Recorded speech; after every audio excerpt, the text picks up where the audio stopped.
Hello everyone, welcome back to the channel vlog with Neha. अभी सुबह का टाइम हो रहा है, सुबह के 6 बज रहे थे और यहाँ पर मैंने हीटर जैसे ही ऑन किया तो वैसे ही लाइट भी जा चुकी थी। अव्यान अभी सो रखा है तो मैंने सोचा फटाफट से अपने काम निपटा देती हूँ। तो सबसे पहले आके किचन में मैंने चाय पानी जो भी गुनगुना पानी में पीती हूँ और चाय बना ली थी मैंने। अपने लिए मैंने दूध वाली चाय बनाई थी और हस्बैंड मेरे वो लेमन टी पीते हैं, दूध वाली चाय सुबह नहीं पीते हैं और मेरा तो बिना दूध वाली चाय के ऐसा लगता है दिन की शुरुआत ही नहीं हुई। बस 1 कप चाय मिल जाए उसके बाद मैं अपना काम फटाफट शुरू कर देती हूँ पूरे जोश के साथ में। तो सुबह-सुबह का टाइम था और मेरा आधा से ज़्यादा काम मैं सुबह निपटाने की कोशिश करती हूँ। जैसे आटा लगा के रख दिया तो ये आटा लगा के जब मैं रखती हूँ ना तो दोपहर के लिए भी मैं लगा देती हूँ। क्योंकि लंच में भी मैं रोटी बनाती हूँ ज़्यादातर और हस्बैंड के लिए मुझे टिफ़िन भी देना होता है तो उसी हिसाब से मैंने आटा और लगाया होता है और सब्ज़ी बना रखी होती है। और हाँ फ्रेंड्स, कल मुझे कमेंट आया था कि दी घर के काम के साथ-साथ बच्चे को कैसे सँभाला जाए, इसके लिए आप कुछ बताइए, कुछ उपाय हो तो हमें बताइए। तो फ्रेंड्स मैंने ना इन 25 दिनों में जो सीखा है वो एक्सपीरियंस आप लोगों के साथ शेयर करती हूँ कि मैंने किस तरीके से अकेले अपने बेबी को देखा है, क्योंकि बीच में मेरी मम्मी ने इतना ज़्यादा मेरी हेल्प करी थी। वो हमेशा आती थी और अव्यान को या तो वो देखती थी या फिर घर के काम में मेरी मदद करती थी। लेकिन इन 25 दिनों में कोई भी मेरी हेल्प करने वाला नहीं था, ऊपर से ससुराल वाले भी साथ में थे। खाना बनाना हो या और कोई काम सब मिलके ही कर रहे थे, लेकिन ये है कि बच्चा देखना और काम करना ये सब मेरा अकेले का ही था। और इस बीच में मेरी मम्मी भी नहीं आई क्योंकि उनकी फिर तबीयत भी खराब हो गई थी और ससुराल वाले फिर शादी में चले गए थे, तो मैं एक तरफ से अकेली छूट गई थी यहाँ पर। हस्बैंड भी सुबह स्कूल चले जाते थे और शाम को 4 बजे आते थे। तो आपको बताती हूँ कि मैंने कैसे मतलब सब कुछ मैनेज किया। सबसे पहले तो देखिए, अगर आपको अपना घर का काम भी करना है और बच्चे को भी अच्छे से देखना है, अगर आप चाहते हैं कि वो इधर-उधर ना गिरे और उसकी देखभाल सही से हो, सबसे बड़ा माँ के दिल का यही गिल्ट होता है कि मैंने घर का काम तो कर दिया लेकिन उस बीच मैंने ना अपने बच्चे को खाना ढंग से खिला पाई टाइम पे, ना ही तो मैं उसको ढंग से देख पा रही हूँ, वो कभी कहीं गिर रहा है, कभी कहीं गिर रहा है। तो ये गिल्ट भी मेरे मन में बहुत आया, तो लगभग 1 हफ्ते तक ना मैं इसी परेशानी में जूझती रही कि मैं करूँ तो करूँ क्या? या तो मैं घर का काम छोड़ दूँ या फिर मैं बच्चे के साथ में मतलब हो नहीं पाता था इतना काम, तो खाना भी मेरा छूट जाता था कई बार। तो इस बीच में मैंने जो गलतियाँ की है वो मैं कहूँगी कि आप मत करना और इसके लिए कुछ छोटी-मोटी टिप्स मैं आपको देती हूँ कि किस तरीके से मैं बेबी के साथ में घर का काम भी करती थी। सबसे पहली चीज़ है, अगर आप अकेले रहते हो मतलब केवल हस्बैंड-वाइफ और बेबी, आप अपने बच्चे के साथ में अकेले कहीं पर रहते हो, ससुराल वाले नहीं हैं, मायके वाले नहीं हैं, कोई हेल्प करने वाला नहीं है, तो आपको क्या करना है, अपने टाइम को बढ़ाना होगा। अपने लिए आपको टाइम एक्स्ट्रा खींचना पड़ेगा। टाइम को खींचने का सबसे बढ़िया तरीका है सुबह जल्दी उठना। रात को भी आप वो काम कर सकते हो लेकिन जितना बढ़िया ना सुबह का उठा हुआ होता है, क्योंकि उस टाइम पर आप अपने लिए भी टाइम निकालते हो और जो भी काम आप कर सकते हो बिल्कुल फ्री माइंड के साथ कर सकते हो, क्योंकि सुबह का टाइम ऐसा होता है, उस टाइम पर बच्चा सो रहा होता है और आप अपने बहुत सारे काम को कर सकते हो। तो मैं क्या करती थी, जब कोई मेरे साथ नहीं आ रहा था मेरी हेल्प करने वाला, केवल मैं और अव्यान घर पे रहते थे, हस्बैंड स्कूल चले जाते थे, तो मैं क्या करती थी, साढ़े 4 बजे का अलार्म लगा लेती थी। और हाँ, थोड़ा-सा मुश्किल होता है सर्दियों में सुबह साढ़े 4 बजे उठना, लेकिन इसका तरीका मेरे पास बस एक ही है कि आप फ़ोन में अलार्म लगाओ और जो फ़ोन है उसको दूर रख दो, सोफ़े पे या कहीं पर भी, या फिर अपने हाथ से थोड़ा-सा मतलब जिसके लिए आपको उठना पड़े, इस हिसाब से रखो, ताकि तुरंत उठ के आप अलार्म बंद कर सको। और ज़्यादा तेज़ नहीं, क्योंकि बच्चा उठ सकता है ना, तो इसलिए इसी हिसाब का लगाओ कि केवल आपको ही सुनाई दे, अपनी साइड में रखो और तुरंत उठ के अपने जो भी सर्दियों में पहनने वाले कपड़े होते हैं वो पहन लो, क्योंकि गर्माहट रहेगी तो आलस नहीं आएगा ना कि नहीं उठती हूँ। कई बार क्या होता है, रज़ाई से निकलने का मन इसी वज़ह से नहीं करता है, तो शॉल वग़ैरह और सॉक्स वग़ैरह निकाल के अपने अपने पास रख लीजिए।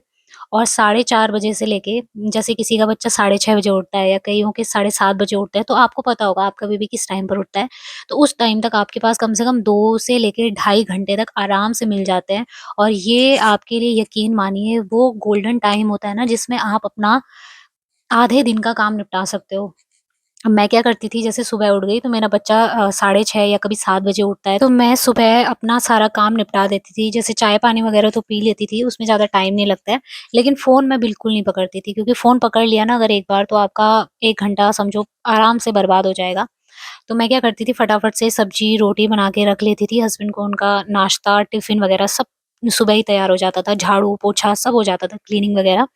और गलती मैंने ये की कि सुबह मैंने अपने लिए लंच बना के नहीं रखा, ये मेरी गलती रही और 25 दिनों तक मैंने कहा ना मैंने 25 दिनों तक दोपहर को खाना नहीं खाया क्योंकि बनाने में और खाने में ही जितना टाइम लगता है उतने में तो मेरा बेटा उठ जाता था। वो दिन में थोड़ा-सा ही सोता था, सिर्फ़ आधे घंटे के लिए सोता था, तो आधे घंटे में आप लोग खुद सोच सकते हैं कितना मैं बनाती और अगर बन भी जाता ना तो वो बार-बार गोदी की जिद करता है, तो गोदी में आने के लिए कि मुझे घुमाओ, वो आदत उसको अलग लगी हुई है।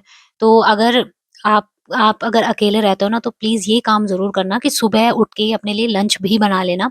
दोपहर तक कुछ नहीं होता है आजकल सर्दियों में कोई खराब नहीं होता है, रोटी बना के रख ली, उसे दोबारा गरम करके खाया जा सकता है, सब्ज़ी गरम कर ली।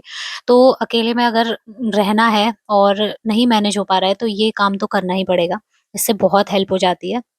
और उसके बाद जो है रही बात कपड़े वगैरह वॉश करने की, देखिए आधा से ज़्यादा काम तो आपका सुबह 2 घंटे में ही निपट जाएगा, 2 से ढाई घंटे में। कइयों के बच्चे तो 8 बजे उठते हैं, तो काफ़ी टाइम लगता है सुबह जल्दी उठने में। बहुत अच्छे से आपका पूरा दिन मैनेज हो जाता है और सुबह ही आपके सारे काम भी निपट जाते हैं। तो उसके बाद मेरे हस्बैंड 4 बजे आते थे, फिर मैं अव्यान को उन्हें दे देती थी और 4 बजे से ही मैं रात के डिनर की तैयारी करना शुरू कर देती थी। ले जैसे आटा गूँथ के रख लिया और सब्जी काट के रख दी और वैसे भी सर्दियों में जितना जल्दी खाना बन जाए अच्छा रहता है।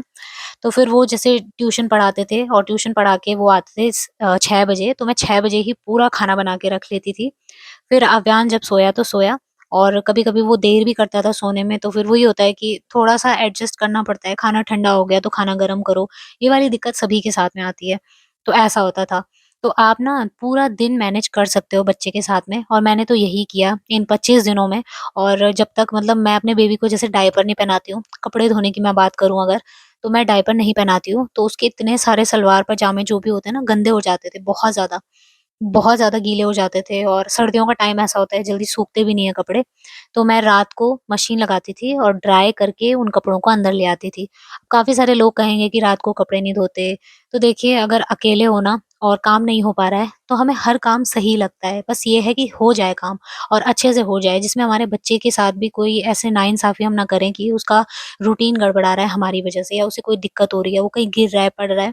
तो बच्चे के आगे ना हमें जो भी चीज़ें गलत हैं, नहीं करनी चाहिए, हमें सब सही लगने लगता है कि नहीं कुछ नहीं है, सही है। और ये नहीं है कि अब ज़िंदगी भर आपको ये काम करना है, केवल तब तक की बात है जब तक आपका बच्चा थोड़ा बड़ा नहीं हो जाता, थोड़ा समझदार नहीं हो जाता। तो आपको अपने आप ही अगर मैनेज करना है तो सारी चीज़ें सही लगने लगती हैं। तो मैंने ये सब चीज़ें साइड में रखी और रात को ही मैं सारा जो लोड लगाना होता था लगा के और सारे कपड़े अंदर लेके आती थी और मेरे पास एक हैंगर टाइप का है पूरा अव्यान के झूले का था वो, तो उसपे मैं सारे कपड़े फैला देती थी, तो आधे से ज़्यादा तो वो रात को ही सूख जाते थे क्योंकि वैसे भी वो ड्रायर में सूखे होते थे। तो फिर सुबह जैसे ही धूप लगती थी ना, मैं जल्दी उठ जाती थी, तो मैं तुरंत उन कपड़ों को भी डाल देती थी और फिर दोपहर तक मतलब वो सूख जाते थे और उसके लिए पजामे फिर रेडी हो जाते थे। तो ऐसे करके मैंने अपना पूरा जो है टाइम अकेले बच्चे के साथ में निकाला है और काम किया है। बस एक यही मुझे मैंने गलती करी जो दोपहर को मैं खाना नहीं खाती थी, वो मुझसे बस गलती हुई है। लेकिन आप लोग मत करना, आप मैंने जैसा बताया सुबह बहुत टाइम होता है, हम लोग अपने लिए दिन का लंच भी प्रिपेयर कर सकते हैं मॉर्निंग में ही। बहुत आसान होता है फ्रेंड्स अगर मतलब अगर हम ना टाइम को सही से मैनेजमेंट करके अगर हम काम कर रहे हैं अपना रूटीन बना के, तो कोई दिक्कत नहीं आएगी। लेकिन अगर हम ऐसे ही बस परेशान हो रहे हैं, टेंशन में आ रहे हैं और देर में उठ रहे हैं, तो फिर काम नहीं हो पाता है, बहुत दिक्कत हो जाती है। तो यही है मेरी छोटी-मोटी टिप्स और दूसरा ये है कि जैसे आपका बेबी है, तो आप ना जैसे बेबी कैरी बैग आता है, वो भी आप ले सकते हो। मैंने भी एक कैरी बैग ले रखा है। पहले मैंने 350 वाला लिया था, तो वो मुझे कुछ ख़ास लगा नहीं, उसकी क्वालिटी मुझे बहुत ही चीप लगी, तो वो मैंने ऐसे ही रखा हुआ है। उसके बाद मैंने दूसरा वाला लिया और मैंने डर-डर के लिया, पता है? 1650 का वो मुझे मिला था। लव लैब का लिया है, लेकिन वो बैग बहुत ही बढ़िया है, बहुत ही अच्छा अभी मैं आपको अच्छे से दिखाऊँगी। तो जैसे आपको कुछ काम करना है बच्चे को गोदी में रख के तो आप उससे कर सकते हो इज़िली जैसे थोड़ी चाय बनानी है, दूध गर्म करना है या कुछ भी कोई काम है छोटा-मोटा, सामान समेटना है कुछ भी, तो हो जाता है। उसमें पूरा बैग मिलता है आपको और उसके साथ में एक अलग से आप इस तरीके से कमर में बाँध के और रख सकते हो बेबी ऐसे बैठा रहता है बहुत ही ईज़िली। तो ये भी आप अगर लेना चाहो तो इसका लिंक दूँगी। पहले मैं इसका अच्छे से रिव्यू आपके साथ शेयर करूँगी, तो अगर आपको पसंद आए तो आप ले सकते हो। बाकी सोच समझ कर ही लेना क्योंकि कई बार क्या होता है ना हमें उतनी ज़रूरत होती नहीं है, हम फालतू का खर्च भी कर देते हैं। लेकिन मेरी इस बैग ने बहुत हेल्प करी है, बहुत-बहुत ज़्यादा। साथ में, क्योंकि जैसे कभी भी कोई बोलता था ना चाय बना दो, तो मैं अव्यान को इसी के साथ में इसी पर बिठाकर मतलब लेकर आती थी और चाय बनाती थी। तो थोड़ा इसके साथ सावधान भी रहना पड़ेगा, क्योंकि छोटा बच्चा कभी कुछ भी खींच सकता है। तो बच्चों के साथ में ना अगर आप गैस के पास जा रहे हो तो थोड़ा आपको सावधान रहना ही पड़ेगा। और तीसरी चीज़ है, जो बेबी वॉकर आते हैं, वो भी काफ़ी हेल्पफुल होते हैं, बहुत ज़्यादा। अगर लेकिन मैंने गलती ये करी, मैंने बहुत ही हल्का वाला, हल्की क्वालिटी का लिया। उस टाइम पर मुझे पता नहीं था ख़ास कि कैसे कौन से वाले बेबी वॉकर ज़्यादा अच्छे होते हैं। तो मैं आपको साइड में फ़ोटो लगा के बता दूँगी, आप वो वाला लेना, बहुत ही सही रहते हैं। थोड़ा-सा कॉस्टली होंगे लेकिन बच्चे के लिए सेफ़ होंगे। तो जो मैंने ले रखा है ना, उसमें अव्यान 2 बार गिर भी चुका है, तो मुझे बहुत डर लगता है। अगर उसमें आप ऐसे नहीं छोड़ सकते अकेला। जैसे मैं काम करती थी ना, तो यहाँ पे किचन का दरवाज़ा ये जो जाली वाला है, इसको बंद करती थी और अव्यान यहाँ से वॉकर में बैठ के मेरे साथ बात करता रहता था। तो फिर वैसे ही मैंने पूरा किचन साफ करना था और खाना अगर गरम करना था वो करती थी, किचन साफ करती थी। अव्यान के लिए अगर मुझे खाना बनाना है तभी बनाती थी, तो वॉकर में बिठाया रहता था और नीचे जो फर्श पे कारपेट है उसे हटा देती थी, क्योंकि कारपेट पे ना वॉकर फिर उलझ जाता है और फिर उसमें बच्चे के गिरने के बहुत डर बन जाता है। तो इसीलिए लेना है तो थोड़ा हैवी क्वालिटी का आप लेना और अच्छा वाला लेना। तो ये तरीके थे मेरे, जिनमें मैंने काम किया है और बच्चे के साथ में फिर मैंने उसको देखा भी है, उसका खाना भी मुझे टाइम पे बनाना पड़ता था। बहुत सारी दिक्कत होती है यार, और फ्रस्ट्रेशन इतनी ज़्यादा हो जाती है ना कि बस पूछिए मत। और अगर आपको ऐसा लगता है ना कि आपको सारा काम साथ में करना है, कुछ काम ऐसे भी होते हैं जो छोड़ सकते हैं। जैसे अगर बहुतों की आदत होती है ना, घर को समेटना है, साफ-सुथरा, इतना ज़्यादा साफ-सुथरा, इतना ज़्यादा प्रेज़ेंटेबल रखना है कि कोई भी आए तो ये कहे, कोई भी आए तो वो। इस चक्कर में बिल्कुल नहीं पड़ना चाहिए, क्योंकि सभी के जिनके घर में बच्चे होंगे ना, उनका घर आपको प्रेज़ेंटेबल मिलेगा ही नहीं, जिनके घर में छोटे बच्चे होंगे। और हम इस गिल्ट में मरे जाते हैं कि हम नहीं कर पा रहे हैं, और इसी की वज़ह से पता है हमें फ्रस्ट्रेशन होती है, हमारा दिमाग ज़्यादा ख़राब होता है। तो ये नहीं सोचना चाहिए। पहले मैं भी यही सोचती थी, लेकिन फिर मुझे लगा जितना होता है हो जाए। जो काम ज़्यादा ज़रूरी है, जो मैं छोड़ नहीं सकती हूँ, मुझे वही काम पर ज़्यादा फ़ोकस करना है। बाकी जितना काम मैं छोड़ सकती हूँ, छोड़ूँगी और अपने बच्चे के साथ ज़्यादा से ज़्यादा टाइम स्पेंड करूँगी। देखिए फ्रेंड्स, गुस्सा करके या फिर चिड़चिड़ापन आके हम अपना ही नुकसान करेंगे, अपने बच्चे को डाँटेंगे, खुद पर गुस्सा निकालेंगे या हस्बैंड के साथ में लड़ाई होगी।